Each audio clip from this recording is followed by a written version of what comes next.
Acho que agora a gente vai partir para um momento um pouco mais de conversa, discussão com todo mundo. É, acho que tem perguntas aqui nos comentários do chat do YouTube, do Vitor Nunes Toscano, mas tem uma série de outras perguntas. Acho que como a fala de vocês já cobriu boa parte, eu vou tentar provocar aqui as partes que ficaram menos cobertas, talvez. Você até na hora você mencionou, né, sobre o programa no Chile, o programa no Paraná. A Andresa fala sobre o PAIF, que já existe um arcabouço. Tem um programa que recentemente saiu uma avaliação no NBR também, se eu não me engano, o nome é PADO, era nos Estados Unidos, que justamente recebe a família. Era um programa, não era do governo, né, era um programa foi financiado, mas ele era vinculado à igreja, mas que tinha exatamente essa lógica: recebe a família e a partir de uma análise extensa a respeito das privações que aquela família está sofrendo, vai fazendo exatamente essa questão de priorização que você menciona, né, Laura? Então, se eles já tem moradia, tem outras questões que estão atendidas, vai focar no trabalho, mas se existe uma privação de moradia, uma questão, digamos assim, mais emergencial, primeiro trata isso, e aí esse programa mostra que, assim, em atacar exatamente o problema que a família está enfrentando, ele apresenta bons resultados.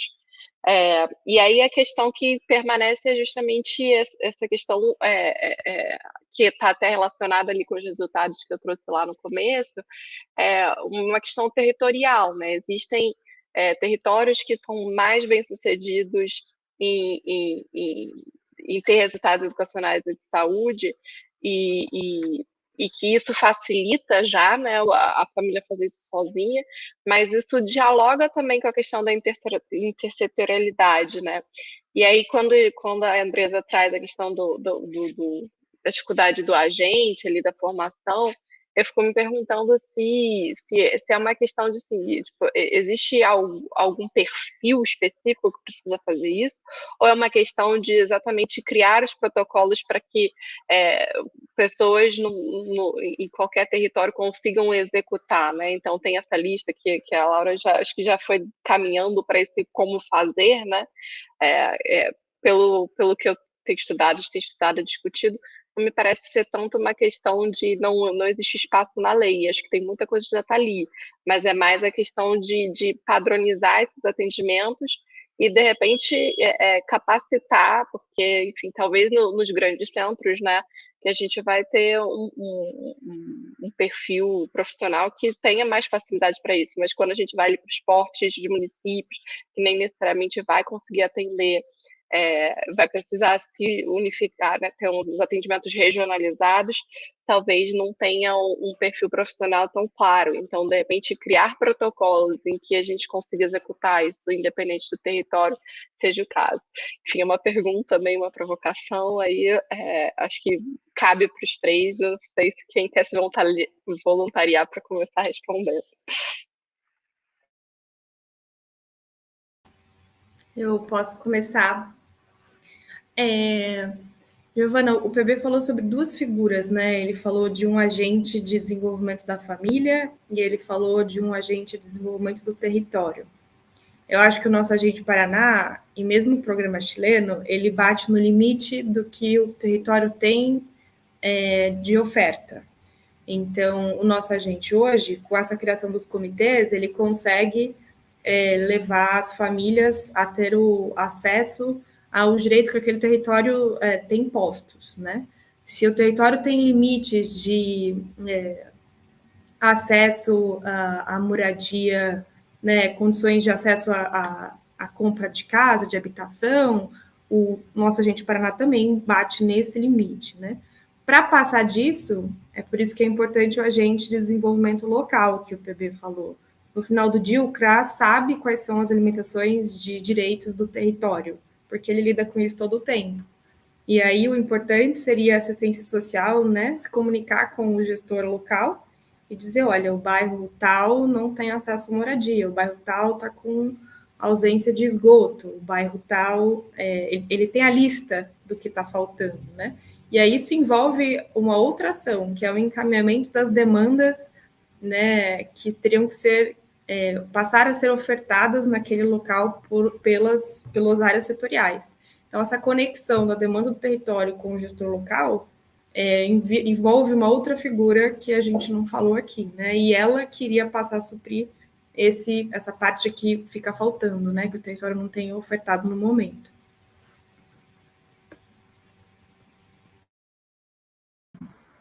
Eu não sei se eu posso complementar. Não, pode falar, Bebê. Pode falar. Pode falar, Andressa. Vai lá. Não, acho que é só complementar, acho que a fala da Laura, pensando um pouco aí na pergunta da Giovana, que me passa um pouco por esse perfil, né? Eu acho, Giovana, que você tem aí eu acho que tem uma questão de ter perfil, sim, mas eu acho muito mais de conhecimentos e habilidades, porque são enormes, né? Acho que as habilidades e conhecimentos que uma pessoa só deveria ter, eu acho que não é possível. Eu acho que eu tenho uma crença aí numa capacitação profunda e continuada desses agentes, sabe? Uma coisa contínua. Acho que no que a Laura e o PB falaram, principalmente a Laura, na questão dos protocolos, processos, acho que isso é um ponto também que é fundamental para você dar direção para esses agentes que estão. Mas eu acho que passa aí por um conjunto de habilidades, sim, né? Acho que o agente, né, a questão do assistente social é fundamental, né? Eu acho que ele é importante, ele está ali na nova DRH, mas você também precisa de conhecimento nas políticas, acho que a Laura falou um pouco disso, né? Das políticas públicas existentes, né? O que eu integro, para onde eu envio, para onde eu encaminho. Então, tem um conhecimento das políticas públicas e do que está no território, né? Do que tem ofertado no território. Acho que também teria que ter uma habilidade, aí já é uma habilidade de análise, diagnóstico social, metodologias participativas, né, as questões de contexto cultural, habilidade de comunicação e de escuta.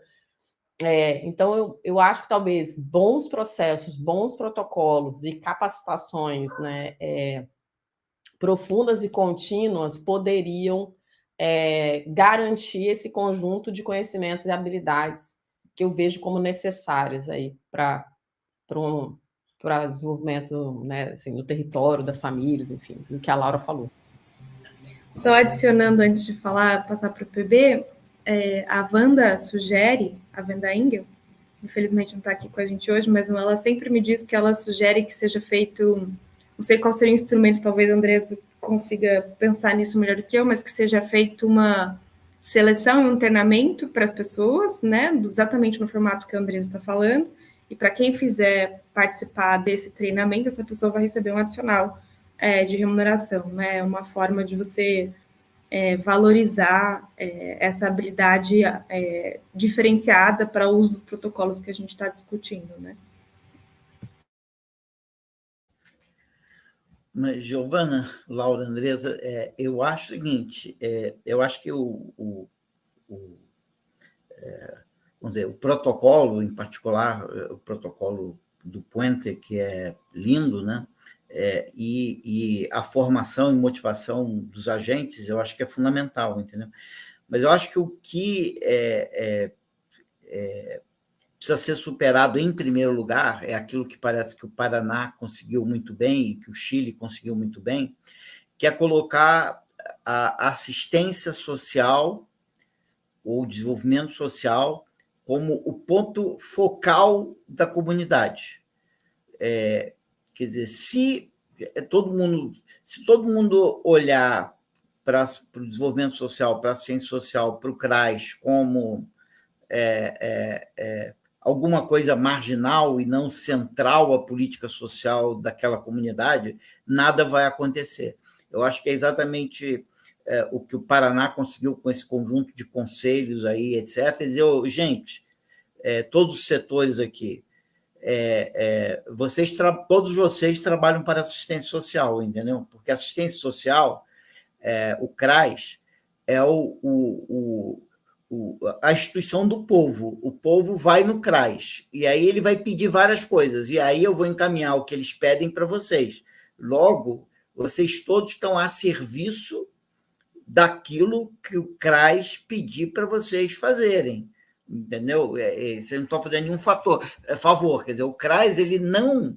Às vezes, um dos erros do CRAS é começar ele porque ninguém dá bola para o CRAS começa a fazer formação profissional, em vez dele encaminhar as pessoas que precisam de formação profissional para quem sabe oferecer formação profissional. Às vezes o CRAS fica fazendo empreendedorismo e criando cooperativas, quando, na verdade, ele devia encaminhar isso para quem sabe fazer isso. Ou seja, o CRAS é o centro de triagem, digamos assim, onde as pessoas descobrem o que elas precisam e elas são encaminhadas. Agora, se você tem um centro de encaminhamento que não é levado a sério para onde as pessoas são encaminhadas, você desmoraliza esse centro e aí, evidentemente, que quem trabalha no CRAS não vai trabalhar muito motivado, porque sabe que ele vai encaminhar e ninguém vai dar a menor bola. Então, eu acho que parece que o que o Paraná conseguiu fazer é dar esse status ao CRAS. E o que o Chile fez foi o seguinte, ele chegou para todo mundo que presta serviço o seguinte, se o CRAS deles encaminhar e você não tiver dinheiro para atender, eu te dou dinheiro. Ou seja, não existe restrição orçamentária para o encaminhamento do CRAS. Tá certo? Esses caras são absoluta prioridade. O cara diz, não, mas estou lotado, não tem problema, amplia a tua capacidade porque eu te dou os recursos, entendeu? Ou seja, a sociedade, a comunidade como um todo tem que perceber que um encaminhamento do CRAS é uma coisa com absoluta prioridade e a coisa mais importante daquela sociedade, porque, afinal de contas, o CRAS é o cara que fez a triagem. Se ele está te encaminhando, é porque esse é o cara que mais precisa. E se você realmente quer atender, em primeiro lugar, quem mais precisa, siga o CRAS. Eu acho que isso é o ponto central e talvez... eu não vi lá o Paraná, a Laura viu, eu acho que talvez seja o que o Paraná conseguiu fazer, né? O Paraná, via o fundo estadual, e ele dá um reforço para os prefeitos que aderem ao nosso Agente Paraná. Eu imagino, eu não sei valores, mas eu imagino que esteja longe de atender essa falta que fica, né? Mas se o prefeito não cumpre esses atendimentos, ele não adere mais ao programa. E normalmente são territórios vulneráveis, né?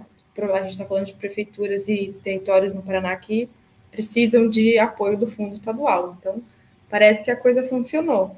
E quando eu fui fazer as visitas, e aí são anedotas, né? A avaliação de impacto demonstra que eles tiveram um sucesso considerável, mas nas visitas que eu encontrei, que eu conversei, né, com os assistentes que estavam fazendo esse papel de desenvolver, de agente de desenvolvimento, o maior desafio que eles colocavam não era de não tinha oferta do serviço, é um bloqueio do serviço mesmo, porque aquela pessoa é a de mais difícil acesso. Então, é uma pessoa que precisava ser atendida no posto de saúde, mas ela não tinha tomado banho. Então, aquilo causava um tumulto no posto de saúde. Quando o CRAS vai lá e fala, olha, essa pessoa está nessa condição porque ela tem essas limitações, e explica e faz um acordo com a saúde atendia. A mesma coisa para a questão dos documentos.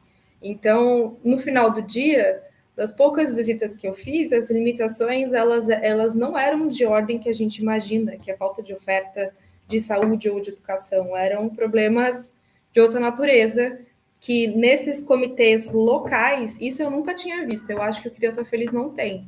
Era a junção dos responsáveis pelos equipamentos lá na ponta. O responsável pelo posto de saúde, o diretor da escola e das creches e o coordenador do CRAS. E aí eles iriam com a lista das pessoas, eles têm uma listagem, né, da focalização que o PB está falando, e encaminhavam as demandas uma a uma. Nenhum dos coordenadores de CRAS disse para mim que eles barraram por conta de oferta. As barreiras são outras, na verdade, lá no caso. Ou seja, na hora que todo mundo respeita o encaminhamento do CRAS, a coisa funciona. Então, o status do CRAS como o ponto focal da política social é a questão central dessa história. E isso já está, de certa forma, previsto na legislação, né? Você fala aí na Seguridade Social e como garantidor de direitos, já existe essa figura da intersetorialidade, né? Então, é mais uma questão de se firmar e ser entendido assim.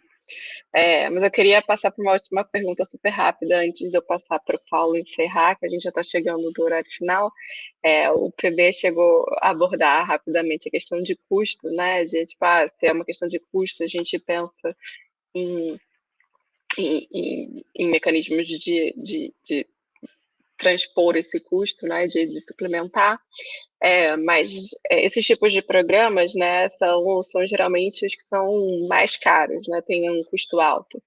E aí, assim, eu sei que isso requer um estudo mais aprofundado, mas eu queria ver se vocês têm alguma intuição, assim, se paga, né, em termos de custo-efetividade, custo-benefício, um pouco na lógica de estudos que o PP já fez com a equipe da Open também, não lembro se a Laura estava envolvida, aquilo de olhar para a evasão e olhar para os benefícios a longo prazo e entender se o custo e o benefício social né,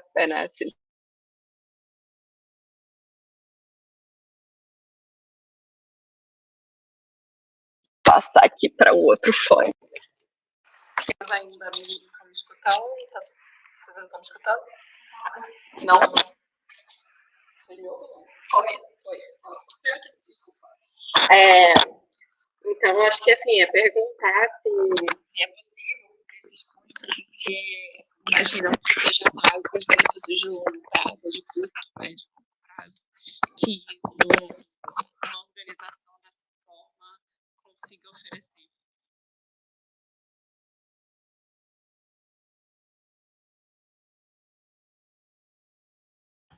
Giovana, a gente não escutou o final, mas o que eu queria te dizer é o seguinte, que se a triagem é muito bem feita, ou seja, se o CRAS, de fato, acha as pessoas que realmente mais precisam desses serviços todos, eu tenho certeza que o custo da violação desses direitos vai ser muito, muito maior do que o custo de não violar esses direitos todos, entendeu? Então, mas isso depende muito do CRAS fazer um bom trabalho de, naquela comunidade, pegar exatamente as famílias que mais precisam. Ou seja, se ele for bom em organizar a fila, né, que parece que o Paraná faz um trabalho bom nessa direção, eu acho que assim, qualquer dinheiro da política social dedicada a essas pessoas vai valer a pena.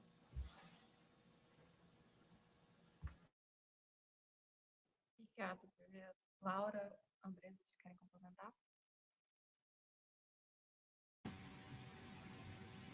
Quer complementar, Andresa? Não, acho que concordo aí com o PB. Eu também. Eu acho que é difícil dizer que essa conta não se paga, né? Pensando em especial que a gente tem os equipamentos instalados, né? Falta muita coisa, falta melhores condições de trabalho, falta talvez mais recurso, mas uma parte bem difícil já está instalada no país como um todo, né? Isso, acho que a gente tem equipamento, a gente tem normas, né? A gente está aí, né? Acho que é isso que o PB e você falaram, Laura. Não tem porquê, né? Acho que se paga e é extremamente necessário, né? E deveria ser uma prioridade, como o PB falou, do país. Eu tenho certeza que essa sua fala, PB, os assistentes e gestores do CRAS vão pendurar lá, e que todos os secretários de Estado estejam ouvindo e que todos os governadores também estejam ouvindo, porque é isso. Eu sempre falei isso aqui internamente no Espírito Santo, que precisa ser uma diretriz de Estado, né? De governo. E nós temos um outro ativo fundamental, cara. E aí, a Andresa e a Laura foram secretárias, talvez elas possam dizer, porque viram isso de perto. Os nossos agentes, eles têm uma capacidade de se comunicar e de conhecer a população vulnerável do território deles fantástica.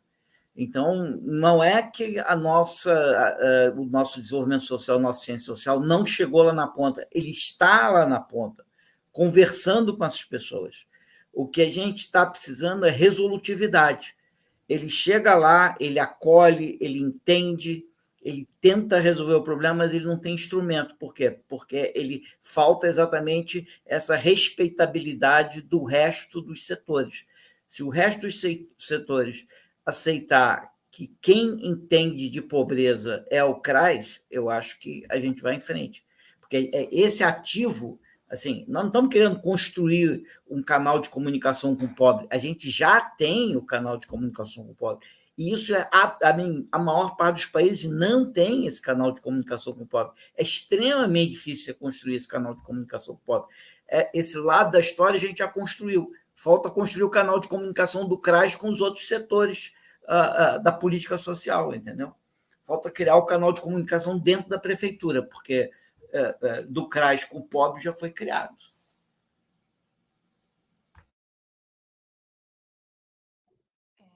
Vocês estão me ouvindo melhor agora ou ainda está baixo? Está melhor. Eu tive que trocar de fone, criei confusão no meio da live. Não, muito bom ouvir isso. Eu acho que a discussão aqui foi super importante.